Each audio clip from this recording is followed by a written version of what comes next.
Olena Tregub is the Secretary General and Executive Director of Independent Defense Anti-Corruption Committee, NACO.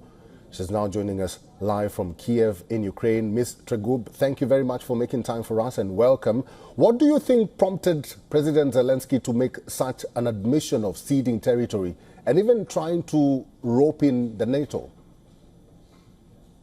Well, the idea that NATO would protect part of Ukraine and instead we will stop fighting for the territory that Russia is now controlling and will try to return them diplomatically. This idea has been around for more than a year right now. And this is actually not a new idea. However, before this idea was discussed behind the back doors, and Biden administration has never offered anything like that. They never supported the idea. So Zelensky says it correctly. Nobody ever offered to protect the rest of Ukraine if we will temporarily cede their territories that Russia now controls.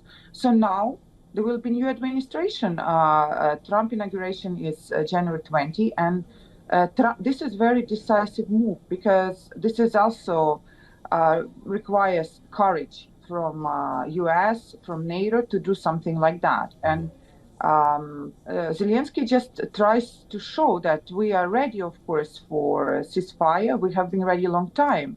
The reason why Ukraine doesn't have ceasefire, why we don't have peace, is because Russia was never interested in ceasefire, despite deception, despite disinformation that they keep signaling that they are interested. In reality, they are not. They want to destroy the whole Ukraine. And we are looking for the ways how to prevent this from happening. And this is one of the ways that Zelensky just communicated. Do you think it is feasible? Because we are saying that the NATO will not really comply with some of these positions or some of these demands that Zelensky has raised. Technically, from the legal point of view, there are mechanisms how NATO can do it. But why I don't think it's feasible? Because I think that NATO countries will not, all of those countries will not have courage to say, yes, we will protect, we will give you security umbrella, the rest of Ukraine, so that we make sure that Putin will not attack you again. This is because these countries, unfortunately, they understand if Putin does attack us again, then they will probably have to participate in protecting us in the war. And they are not ready to do this. And because of that, right now, we need to think about what other security guarantees we can get, because this is crucial. Otherwise, it's absolutely impossible that there will be any ceasefire. Ukrainian society is very consolidated now. We don't have actually any division because we understand that Russians are trying to destroy us. And we will, if we see that they are actually asking for ceasefire just in order to rearm and hit us stronger to destroy us for sure, no Ukrainian would agree for such ceasefire because we understand the end goal of Russia.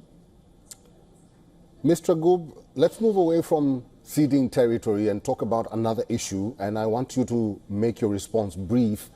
Why is Zelensky's popularity fading? Why have Ukrainians lost trust in their president, with some even suggesting or even urging him not to seek another term? Well, it's a natural process for any politician to lose popularity. This war is very difficult, tragic, and tiring for Ukrainians. And Zelensky came to office when he was a very peaceful man, when he said that he doesn't need to prepare for any war because he will have peace with Russia. And Ukrainians, of course, remember that he did not prepare the country for war, and he did not believe that Russia would attack. Later on, Zelensky showed courage. Zelensky stayed, Zelensky fought. But of course, all those early days are remembered. But I don't really think that Zelensky's popularity is that low. I talk to people in Kiev, everybody supports him. It's just that they feel that maybe There are some people out there who can end this war in a different way. But I think it's just an illusion, because it doesn't matter who's Ukrainian president. The Russian president would be the same. It's Putin, and Putin's goal is to destroy Ukraine. All right, we'll have to leave it there. I've been talking to Ms. Olena Tregub. She's the Secretary General and Executive Director of Independent Defense Anti-Corruption Committee, NATO. Ms. Tregub, thank you for talking to us today. For all the latest news, download the WION app and subscribe to our YouTube channel.